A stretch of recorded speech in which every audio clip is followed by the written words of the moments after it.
Estamos de volta com toda a nossa audiência reunida. Estávamos falando do cansaço e da saturação que uma parte da população expressa na última pesquisa Nexus, né?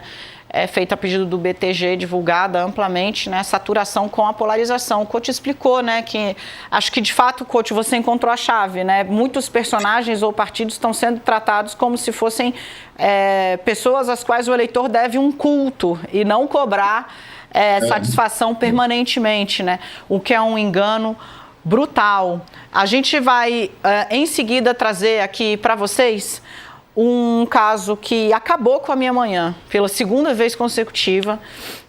Um grande esforço de reportagem de uma grande jornalista que tem um trabalho extenso, imenso, na verdade, no campo da defesa dos direitos da mulher e da investigação. Vou pedir para a gente deixar só ela quando ela estiver enquadrada aqui no telão, porque quero bater esse papo. Estou falando de uma série de reportagens da Cristina Fibe. Eu falei que foi a segunda vez que ela acabou com a minha manhã, porque é a segunda reportagem que ela publica na revista Piauí, parceira do UOL, a respeito da série. São dezenas de relatos de hoje mulheres, né, que cantaram no coro das meninas de Petrópolis e que hoje relatam terem sido abusadas, violência física, violência sexual, violência psicológica por parte do maestro. Gente, o trabalho de reportagem da Cris Fibe é incrível. Ela já está aqui, então eu vou primeiro agradecer essa potência que você é, né, em buscar, digerir e apresentar com a objetividade possível as coisas mais escabrosas que uma mulher pode ouvir ou apurar em relação a uma igual a ela, né? E você foi inundada por relatos desde a primeira reportagem que você fez, Cris. Eu queria agradecer sua presença aqui e que você contasse um pouco para quem está nos acompanhando e talvez não tinha tomado contato com a primeira reportagem que você publicou, o que é este caso horroroso, como ele chega para você e qual a monta que ele está hoje. Porque quando eu abri o UOL hoje e vi que a reportagem estava lá em destaque, e eu fui lendo, você recebeu dezenas de relatos. De novo, muito bem-vindo e obrigada. Dani, primeiro eu estou emocionada, que bom em certa medida que consegui estragar as suas manhãs, porque a sua leitura muito me deixa feliz e honrada. Eu espero mesmo que essa reportagem tire o sono das pessoas, porque acho que no momento, Dani, que a gente parar de se indignar com isso, né, de se revoltar com isso, a gente está morto. Então é um caso que eu não espero menos do que uma comoção nacional, porque é um caso completamente, é o que você falou, é difícil até de apurar, é difícil de fazer, Dani, é difícil mesmo de investigar um caso como esse. Eu fiquei meses, na verdade mais de ano em cima desse caso, porque tem esse tempo, né, Dani, o tempo do relato das vítimas, tem uma apuração que é delicadíssima, porque a gente está falando também da reputação de um homem que vai ser acusado de uma coisa gravíssima num veículo nacional e que eu, como jornalista, tenho que ser o mais responsável possível, ou seja, eu reuni assim, tantos relatos quanto eram possíveis, inclusive buscando das primeiras gerações do coral, que foi fundado em 1976, até a última, em 2016, quando ele foi encerrado pelo mesmo maestro. Ô, Cris. Então, só para... fala. Não, e eu queria ir te interrompendo um pouco para a gente fazer conversado mesmo, porque você chegou ao registro de que com algumas meninas, hoje mulheres, ele manteve relacionamentos por anos, e ele, depois que elas cresciam, porque, né, é da natureza do crime pelo qual ele deve ser investigado, né, ele usava uma vítima para aliciar a próxima. Então foram muitos anos de abusos em sequência, né? E me choca como as mulheres demoravam a entender, porque algumas ele tratava como namoradas, meninas de 13 anos. Sim, e por isso mesmo, eram meninas, elas não sabiam o que estava acontecendo, Dani. Então, eu acho muito semelhante aos relatos de abuso intrafamiliar, quando você é abusada sexualmente por um pai, um irmão, um padrasto, e esse abuso, ele não vem, as pessoas falam, por que ela não saiu de lá, por que ela não contou? Porque esse abuso, ele não vem só com essa camada da violência, ele vem antes com uma conquista, o cara vai te fazer acreditar que aquilo é carinho, como dizem as minhas minhas fontes, o maestro fazia com essas meninas, ele naturalizava absolutamente o carinho, se colocava numa posição de mentor, uma posição paternal mesmo, e pedia segredo. Isso é sempre o que se faz com abuso infantil, abuso contra crianças e adolescentes. Pedir segredo, ameaçar de haver consequências se elas não ficassem quietas. O maestro tratava o coral, isso publicamente, como um OVNI, né? O que acontecia lá, só quem estava lá entendia e não podia ser explicado para ninguém. Ele tinha uma placa no coral que era "Mãe, tenha", um trocadilho, "Mãe, tenha distância", que não era nem para as meninas contarem para as próprias mães o que se passava. E além disso, né, Dani, o coral das meninas cantoras de Petrópolis, para quem não se lembra, é o coral que a gente ouve todos os anos no Natal. Elas gravaram no disco da Simone, então é o 25 de dezembro. Gravaram Então é Natal, inclusive quase todas as faixas desse disco, que é o disco mais vendido da carreira da Simone, que também já se manifestou em repúdio aos abusos cometidos pelo maestro. E então, quer dizer, essas meninas estão no nosso imaginário, né, Dani? A gente as via na...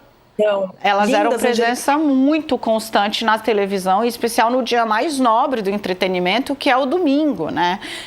E não só no Natal, mas as meninas faziam shows Brasil fora. Eu queria voltar na sua primeira reportagem para entender como essa história chega até você. E aí, se você pudesse dar para quem está em casa a dimensão do trabalho brutal que é, ela tem um livro aqui em cima que é um excelente, aqui ela disse, né, chama She Said, em original, uma reportagem, conta o bastidor da reportagem do New York Times que revelou a indústria do estupro em Hollywood e levou Harvey Weinstein para a cadeia. Isso aqui me deixou muito chocada, é por isso que eu estou pedindo para a Cris Phoebe explicar o tamanho do esforço de jornalismo envolvido para colocar essa história pela primeira vez na rua, já há alguns meses.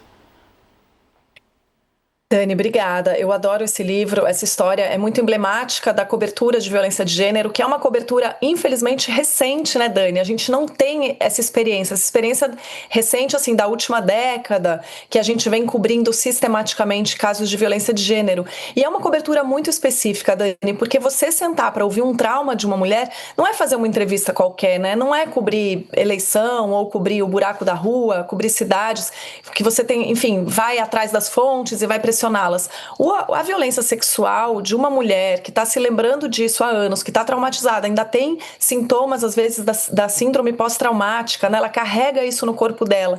E, Dani, ela vai enfrentar consequências graves depois que ela denunciar. Também tem que ser levado isso em consideração. Então, essa apuração do coral, ela começa muitos anos antes, quando uma vítima, eu posso falar o nome dela porque ela falou em on, como a gente diz, ela apareceu na matéria, na primeira reportagem da Piauí, que é a Carla Magno. A Carla Magno me procura, quando eu lanço o livro do João de Deus, ela me procura e conversa sobre o que ela sofreu. E ela pergunta como ela pode fazer uma denúncia à imprensa, quais são as consequências disso.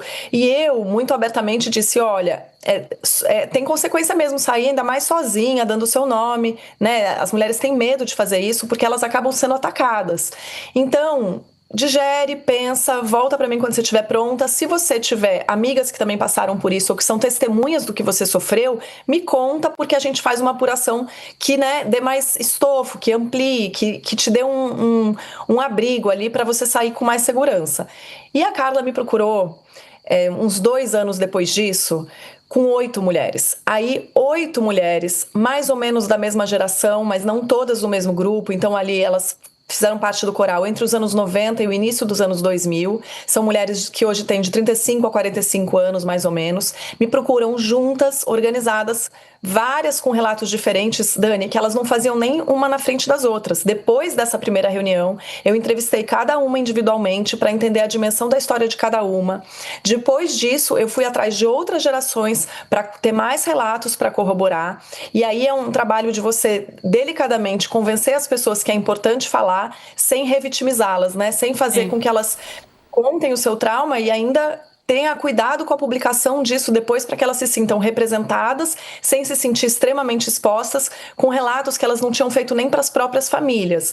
Então é um trabalho sim muito delicado e que, como você imagina, Dani, como você falou no começo, tira também o nosso sono e a nossa estabilidade emocional. É muito sofrimento, né? E você fazer... Eu fiz a cobertura do João de Deus extensamente, por exemplo, que é uma cobertura em que o que mais me revoltou era ver que a Badiânia sabia que uma rede de pessoas eram cúmplices dele, que ninguém fazia nada. Essa coisa da indignação, né? Que você fala, gente, no coral tudo se repete, Dani. Muita gente soube, muita gente não fez nada. O silêncio é a coisa mais estarrecedora, mas pior do que tudo isso é ouvir relato de abuso de crianças que tinham 9, 10, 11, 12. E como você muito bem pontuou, não são relatos incomuns. Algumas mantinham relacionamentos com ele, naturalizando isso como carinho, como se elas fossem escolhidas, né, por ele.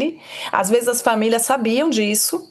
Nossa. Ele fazia isso recorrentemente e ninguém fazia nada. Era um sinal de status quase, né? Era um sinal de status. É uma vergonha. Dentro do coral, as meninas brigavam para servir café para ele, gente. Cris, eu não tenho mais tempo, mas eu vou mostrar o livro dela, O Abuso da Fé, o caso do João de Deus, essa gigante. Eu quero te agradecer, te parabenizar. Vocês entenderam aí que ela ficou anos nessa história, com todo o cuidado possível com as vítimas e inclusive com o suposto agressor, e temos de chamar de suposto até que a lei haja com todo o seu peso e seu rigor em cima dessa história. Parabéns pela coragem, aplaudi e fico feliz que você tenha podido vir aqui mostrar um pouco do seu trabalho, valorosíssimo. Até muito a próxima, sigo te lendo. Querida, muito obrigada pelo convite, pelo espaço, pela leitura. A admiração é recíproca. Volto sempre que você quiser. Um beijo. Beijo, Cris.